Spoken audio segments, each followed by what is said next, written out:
My name is Gaurav. Today I am here to present the topic is architecture of Internet of Things. Introduction IoT एक network है physical devices का जो कि internet से connected होते हैं. इसमें डिवाइसेस आते हैं हमारे sensors, software and communication technology to exchange data automatically.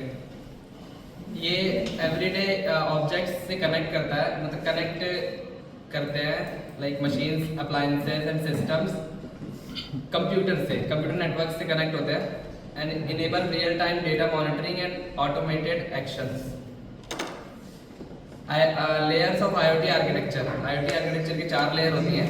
पहली होती है मतलब सबसे बॉटम लेयर होती है हमारी सेंसिंग लेयर, उसके ऊपर नेटवर्क लेयर, उसके ऊपर data processing layer and then physical application layer जो कि यूजर इंटरफेस होता है. सेंसिंग लेयर के अंदर चीज़ें आती हैं, फिजिकल ऑब्जेक्ट्स लाइक सेंसर्स आते हैं एंड एक्चुएटर्स आते हैं. सेंसर्स क्या करते हैं कि डेटा को सेंस करते हैं एंड एक्चुएटर्स होते हैं उस इलेक्ट्रिकल डेटा को जो सेंसर ने सेंस किया होता है उसको फिजिकल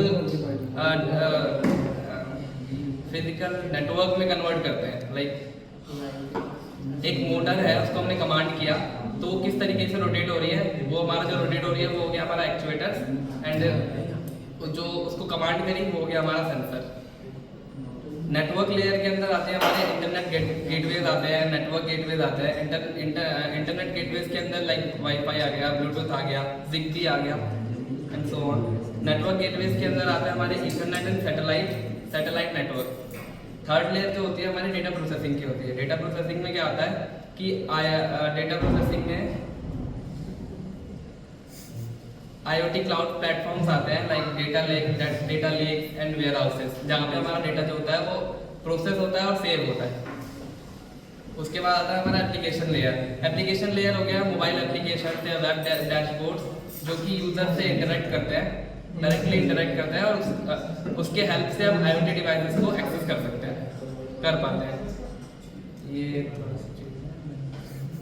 एप्लीकेशंस के अंदर आते हैं हमारे स्मार्ट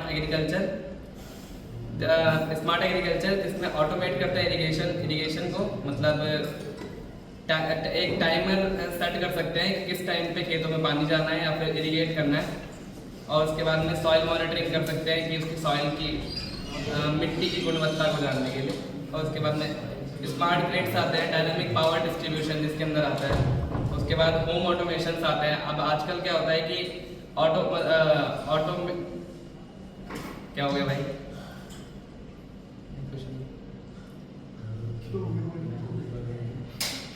होम ऑटोमेशन में आते हैं स्मार्ट लाइटिंग सिस्टम आता है, फैंस आते हैं और क्लाइमेट कंट्रोल आता है.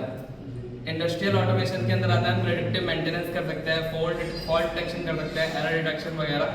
असेट ट्रैकिंग के अंदर आता है मतलब कोई चीज़ हमारी खो गई है तो उसको ट्रैक कर सकते हैं through devices, GPS tracking and vehicles, shipments वगैरह. एडवांटेज के अंदर एडवांटेज एंड डिसएडवांटेज. एडवांटेज है इसका स्केलेबल है. दूसरा रिसोर्स एफिशिएंसी ज़्यादा होती है, रियल टाइम इंसाइट्स हैं, प्रेडिक्टिव एनालिटिक्स है. उसके बाद में डिसएडवांटेज है इसके security vulnerabilities, high initial cost, compatibility issues and network dependency and complex maintenance. Conclusion आता है इसका IoT आर्किटेक्चर जो है वो प्रोवाइड करता है structured communication, each layer has a specific responsibility, enables smart automation across industries and future growth depends on secure and scalable design.